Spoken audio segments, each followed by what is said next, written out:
Heat and DSM-5, Episode 2, Schizophrenia and Psychotic Disorders.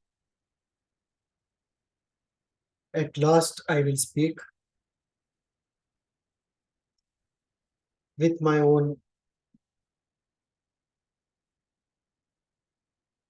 holistic healing system, which has a model of the mind, pathogenesis, and a holistic healing approach. In the last session, we took an overview of the heat system. Before that, we have discussed different aspects of the heat system. And from today, we will take up application of heat system to each of the chapters of DSM-5. And from each chapter, we'll pick up one sample example. I can't take up real cases because of confidentiality. So I'll take up a sample for the purpose of academic discussion and explanation. Essentially, this series is to provide an outline of how to apply the heat holistic healing system to DSM-5 from a psychoanalytic, psychotherapeutic standpoint, and how we can go beyond applying different schools of psychoanalysis to DSM, which we have done in the last series. So we'll go beyond application of classical psychoanalysis to DSM-5, and we'll take the next two steps of bringing in epistemology, bringing in Eastern schools, and bringing in elemental analysis.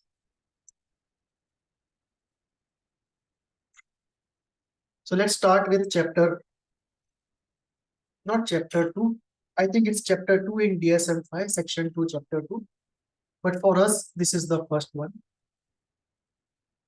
So today we'll discuss upon schizophrenia and psychotic disorders using heat. So I'll take up a illustrative case. It's not a real case, but an illustrative case. Say there is a male, age 32, India, diagnosed with schizophrenia, especially delusion of persecution. And the delusion goes like this. The patient reports, evening time, the patient feels someone is coming on a chariot in dark robes and he is going to attack me and kill me. This pathology has been at work for last 5 years and continuously increasing with bad prognosis.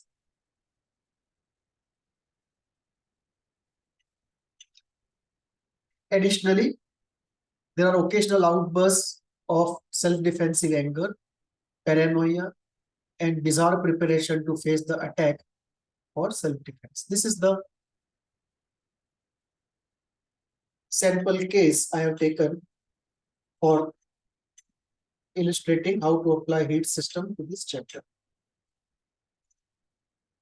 So as usual, we have the heat system, case history, psychological testing, pathogenesis, holistic healing plan, and 5-step system. We start with the first one.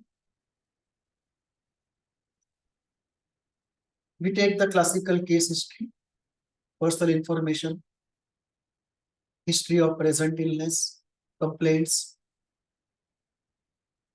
onset, development and progress, mental status examination, childhood, adulthood, and so on. But what additionally we will take from this person will be his own story of how he views his suffering. How did this start in his view? How does he rationalize, or how does he account for, why this problem has started, how this started, and what is his analysis of his problem, his story of suffering. And there we also ask him about what would have happened in life if this problem had not been there, and how does he visualize life when this problem won't be there. So his story of suffering. We look at his spiritual and mystical side if there is any. In this particular situation, the patient did believe in reincarnation, karma, and the goal of life. And these were some positive things that one could leverage. The person was not into energy healing or any mystical practices. So then it remains to be found out if or not the person is open to it, and if he is ready to learn if something benefits. But what we have here is belief in reincarnation, karma, and the goal of life. And that then becomes point of exploration further in therapy. Whether these are being used as defenses or they can be used as something beneficial or to create positive goals. Dreams the person could not recollect, maybe they were too threatening, but the person was asked to hence note down the dreams he gets. And the first observation report brought out one of the key elements, that in the presence of the demeanor of the person and in the presence of the person, one could make out that there was high element of femininity in the person. Ego strength was relatively good. We did not see ego disintegration or lack of cohesion, which means it is not the disintegration of the ego, rather it is too much of material which defenses have no way out of handling except to project out. So the ego strength was high, of course not as high to repress it completely, but then the material was so much that possibly nobody could repress it. So I would still say the ego strength was high, despite the fact that the projections are happening. Because a relative competition between the material and the ego strength.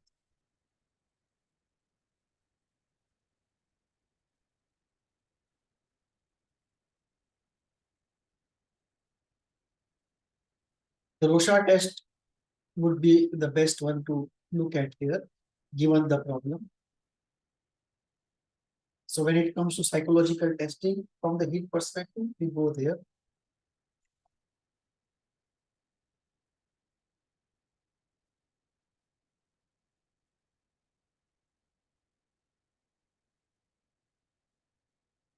Second was not applicable to him.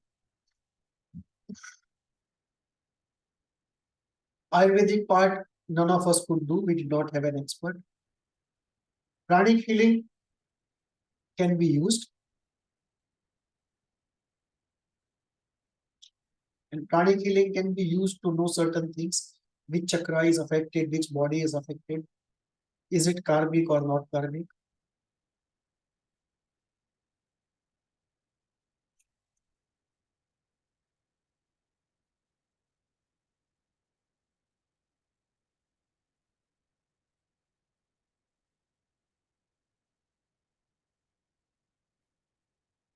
In pathogenesis, we use a standard model, and according to the standard model, we go here. First, we take the story of his symptoms, his description.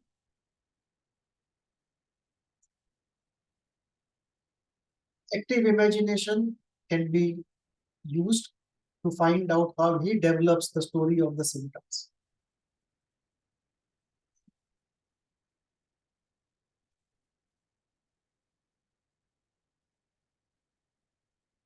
Coming to the second element of it, the general causation model.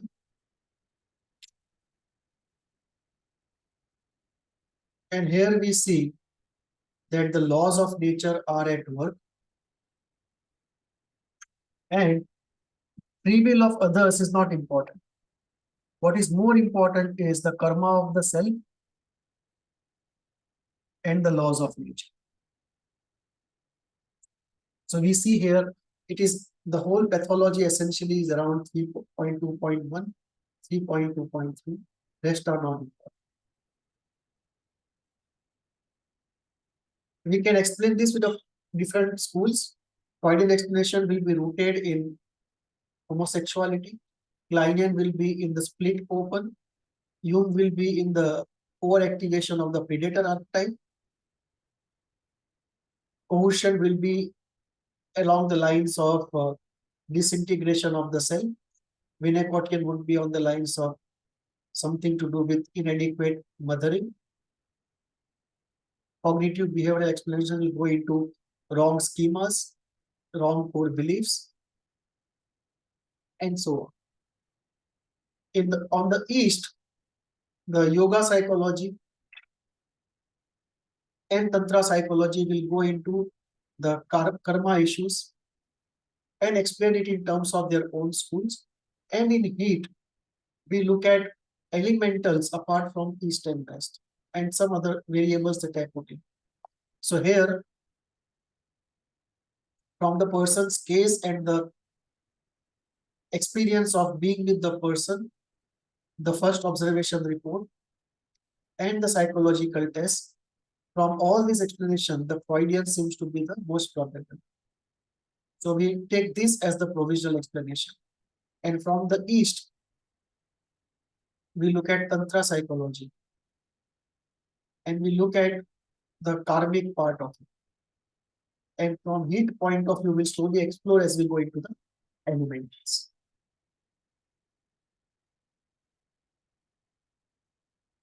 Now going into the core process analysis.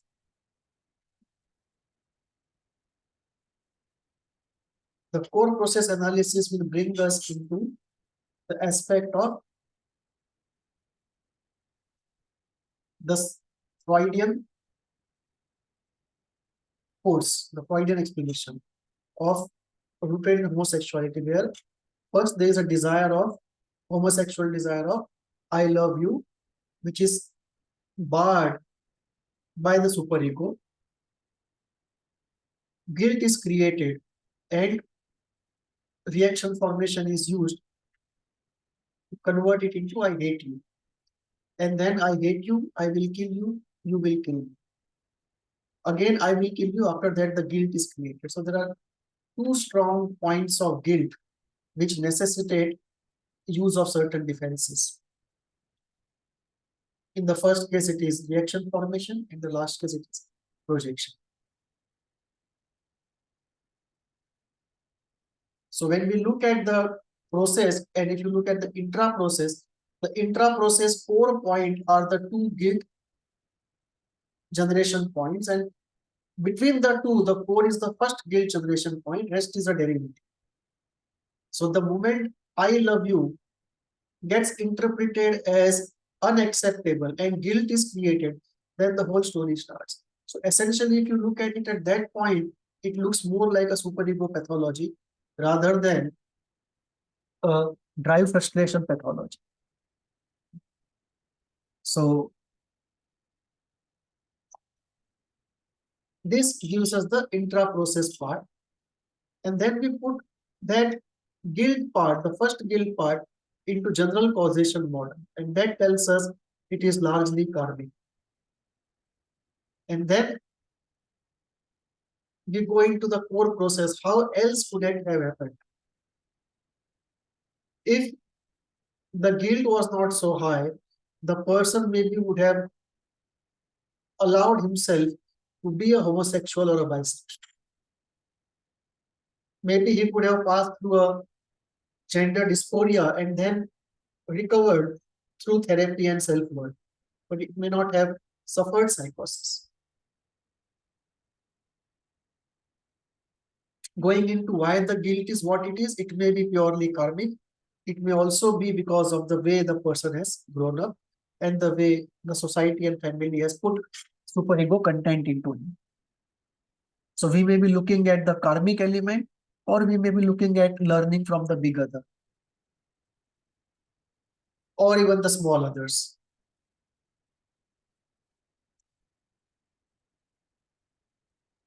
or both. In fact, the small other also would learn from the big other.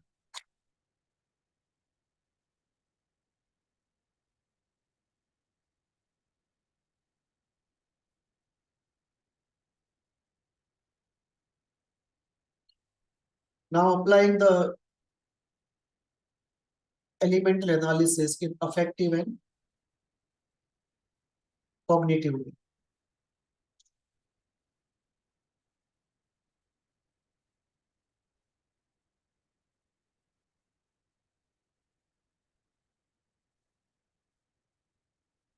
If we look at this generation, the generation of guilt, it's we going to that point and we apply the elemental epistemological and then elemental method. The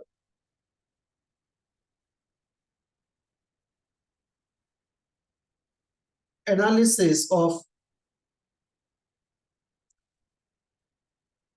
I love you, the homosexual desire, it gets processed in the context of existing superego. So what happens is,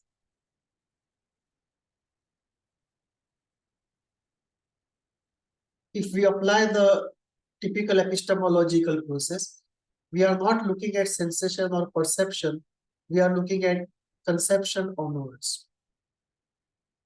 So we look at how is a response, the conception component response to this desire in the light of existing knowledge. So there is existing knowledge in the background, and in the context of it, the conception part of the epistemological process takes place, and the evaluation takes place. How much guilt ought to be generated? And because of that evaluation process and sensitivity associated, high amount of guilt is generated. And if we look at that elemental process, it will deconstruct the desire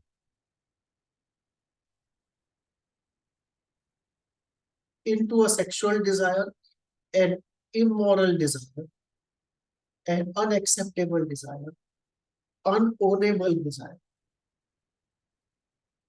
And then once it decides it is all this, how much guilt and anger should be generated in response?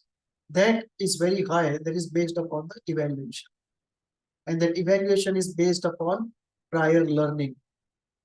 And once according to that, an amount of anger and guilt is generated, it's decided how much of it is generated. At the end of evaluation, that gets multiplied by the sensitivity. And number of units of that evaluative output and sensitivity put together, they generate affinity and life energy to really use the faculty elementals and create the appropriate emotion, which is guilt. So that will take us into the affect system of how affect is generated, and within the affect, how the epistemological process is taking place. So once you do the elemental epistemological analysis, we get the cognitive part of it, and we also get the affect generation part of it.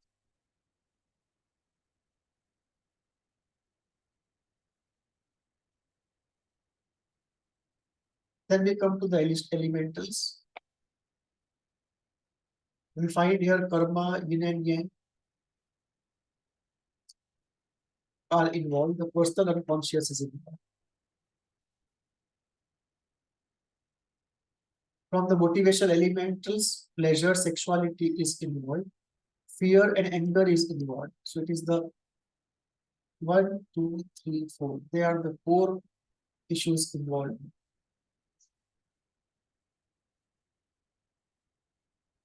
In process elementals, of course, most of the process elementals will be involved in all the processes. So here, by and large, all the elementals are involved. Knowledge has to do with moral knowledge.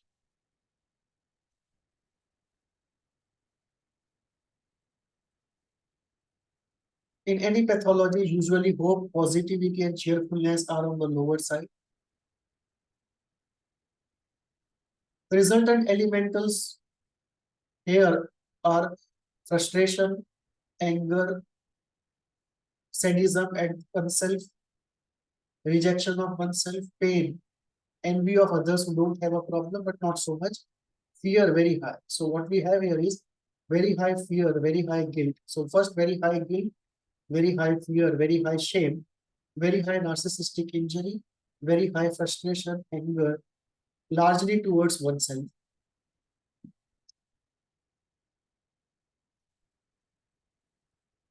In terms of it, the schema has been formed, affective patterns have been formed. This would be by and large, most of them would be active in some way or the other in most pathologies. This is not so much of an importance here. So now how do we look at it?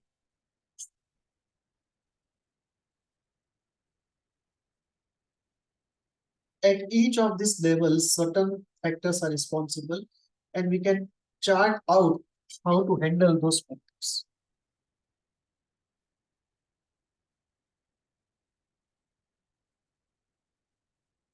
Here, what we have to go for allopathy. There is no way out.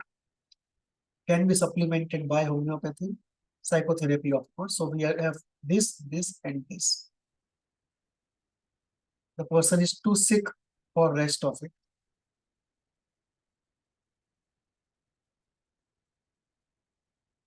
And when we go to therapy, and if it is holistic heat therapy, we go into this mode. The first is the safety and self-expression. It's a slow therapy. It's nothing like ISTDP or ECT.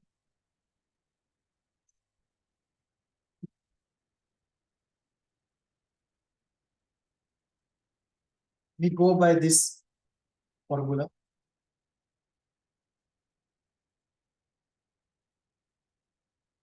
Articulation of desire, very important.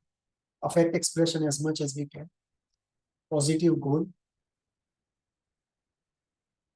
5 body work. We do certain things on each of the bodies. Either we do or we outsource. Of course, in consultation and consent of the client. Without that, nothing happens.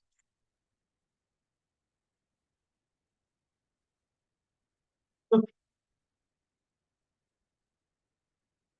after some time, we come to the affect release, where the focus is because where the cognitive work is done, safety work is done, self-expression is done, articulation of desire is done, interpretative work is done, and now we come to the affect release in large quantities. And this large volume affect release, we use techniques of ISTGP, EDT, and so on. And then we come to healing consolidation. As much of healing has happened, how do you consolidate it?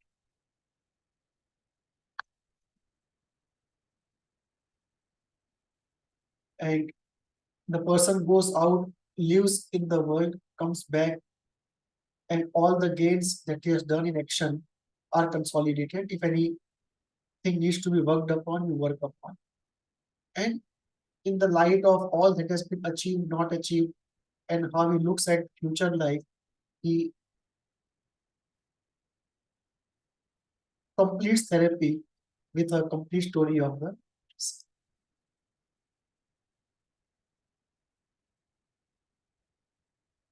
references. This is the classical epistemological process that we use. These are the epistemological elementals we use. This is the affect generating model that we use. This is the holistic healing model that we use.